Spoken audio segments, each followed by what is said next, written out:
Kita berbicara bahwa penentuan pasal yang dilakukan oleh jaksa maupun kepolisian, di situ ada pasal berlanjut. Pasal berlanjut itu apa sih? Adalah perbuatan yang diglorifikasi terus-menerus di maintenance, dan alat buktinya itu tidak hanya sampai tanggal 26 atau tanggal 30 April itu saja. Tapi ke depan makin ke sini, jaksa melihat ini ada perbuatan berlanjut. Ini bukan soal tweet saja berarti? Bukan soal tweet saja di sini, Bang Iqbal. Kenapa saya katakan begitu? Karena pasalnya jelas ada pasal 26 berapa itu ya. Itu jelas perbuatan berlanjut. Artinya kenapa ada pidana berlanjut di situ?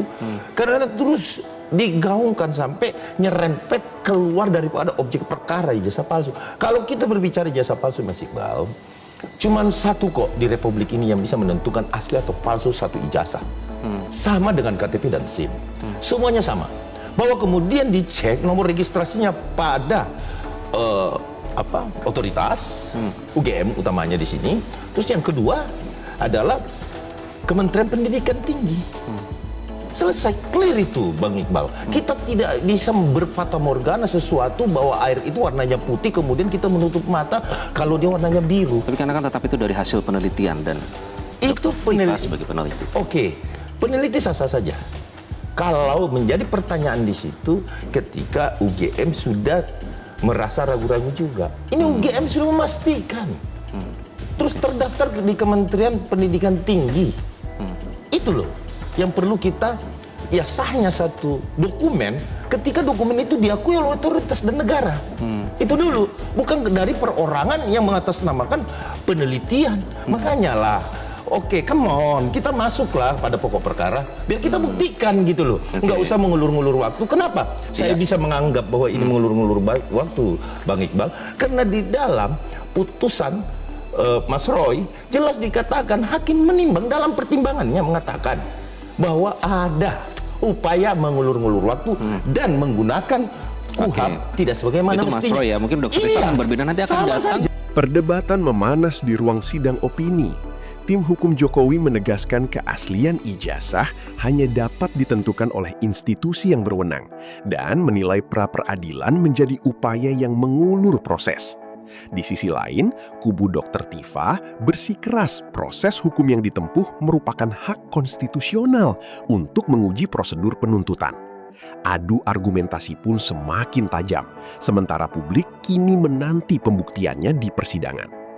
Tapi di YouTube yang terbaru kan Dr. Tiffa bilang katanya tugasnya sudah sebagai ilmuwan dan peneliti sudah selesai, begitu ya. Tapi akan siap seandainya jadi ahli atau saksi fakta jika pengadilan menyidangkan kasus ijazah ini. Nah, Anda gentar tidak dari kubunya Pak Jokowi mendengar ini? Karena ditolak loh restoratif jasa, kan tetap akan terus berjuang. Singkat saja Bang. Ya, jadi gini, saya mau garis bawah highlight sebentar bahwa Dr. Tiffa tidak pernah menuduh bahwa Pak Jokowi berijazah palsu, melakukan pemalsuan. Pemalsuan. Tetapi bagaimana sih tuduhan itu bisa dilakukan? Ya itu 99,9% ijazah palsu dan digunakan untuk pilpres. Itu bukan tuduhan. Come on, kita terbuka lah untuk publik. Jangan kita putar balik ketika sudah mau masuk pokok perkara. Terus pertanyaan Iqbal tadi mengatakan gentar atau tidak gentar. Waduh, yang kuliah Pak Jokowi dan teman-temannya seangkatan itu mereka bersama. Mereka tahu betul Bang Iqbal. Dan Pak Jokowi bukan meyakini berdasarkan keyakinan, tidak. Prakteknya beliau adalah kuliah dan selesai mendapatkan gelar insinyur. Praktek sampai ke Aceh.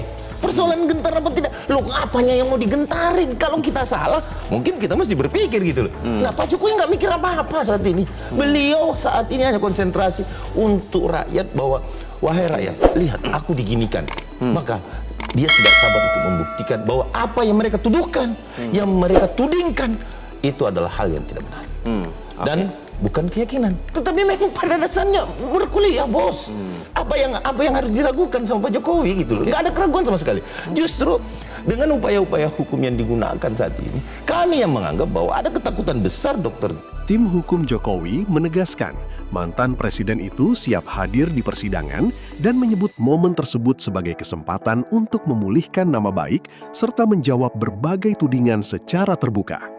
Mereka menyatakan proses hukum akan menjadi ruang untuk menguji seluruh dalil dan bukti, sementara publik kini menanti fakta yang terungkap di hadapan majelis hakim. Pak Jokowi sudah menyatakan sebenarnya siap hadir Ya, betul bahkan sekali. bersama teman-temannya. Betul. Apa respon dari Pak Jokowi? Pak Jokowi saat ini kalau dikatakan responnya, beliau selalu menyampaikan bahwa menerima apapun putusan pengadilan. Sorry, itu yang pertama. Yang kedua adalah kalau dikatakan kesiapan, kami sempat berjumpa tim hukum sama teman-teman Pak Jokowi, bercanda gurau, terus menyampaikan beliau-beliau itu menyampaikan bahwa wah kami nggak pernah di sidang nih baru kali ini hadirkan dan lain-lain sebagainya. Karena rata-rata teman-teman Pak Jokowi itu adalah orang-orang yang betul-betul konsentrasi pada bidang masing-masing kan. Artinya belum pernah berhadapan dengan sidang. Tetapi dengan canda-canda gurau beliau bersama Pak Jokowi saling mengingat, oh dulu begini begitu. Ya, artinya kesiapan-kesiapan itu secara ringan itu sudah disiapkan betul. Artinya sudah siap menyampaikan. Tapi tidak dianggap bercanda ya Bang Ade ya? Oh tidak. Serius ya dalam hal Ini seriusnya kenapa? Karena begini, Pak Jokowi sangat mengharapkan bahwa di sidang inilah harkat dan martabat beliau itu bisa kembali. Karena ingat loh, ini beliau adalah korban. Hadirnya hukum, ya diutamakan untuk siapa sih? Pelaku? Enggak. Hadirnya hukum di Republik ini yang mengatur, ya ini adalah perhatian negara kepada korban. Baik itu korban kriminal, baik itu korban apapun. Bukan kepada pencarian keadilan terhadap pelaku di sini. Dan perlu diingat Bang Iqbal, kalau kita flashback dari belakang, sesuatu yang tidak beradab, ya datang ke kuburan, ya kemudian mengadakan semacam apa namanya tuh YouTuber ya, apa itu? Nah, streaming, menyampaikan bahwa ini ibu sambung, ini kan hal yang sangat keji. Oke. Ini yang harus kita perhatikan loh. Ini korban. Sekali lagi saya sampaikan pada masyarakat Indonesia, kepentingan hukum pertama dibuat aturan itu adalah bukan memperjuangkan para pelaku. Mana ada hukum diciptakan untuk kepentingan pelaku kejahatan. Nah, soal korban, tidak mungkin. Bang Ade, soal korban. Gitu loh. Karena Tim hukum Jokowi melontarkan pernyataan tegas. Mereka menilai tidak ada alasan untuk gentar menghadapi sidang dan menyatakan Jokowi siap membuktikan seluruh tuduhan melalui proses peradilan. Mereka juga mengkritik berbagai upaya hukum yang dinilai justru memperlambat pokok perkara. Kini, sorotan publik tertuju pada persidangan, tempat setiap dalil dan alat bukti akan diuji secara terbuka. Terima kasih sudah menonton. Jangan lupa like, komen, dan subscribe. Sampai jumpa kembali.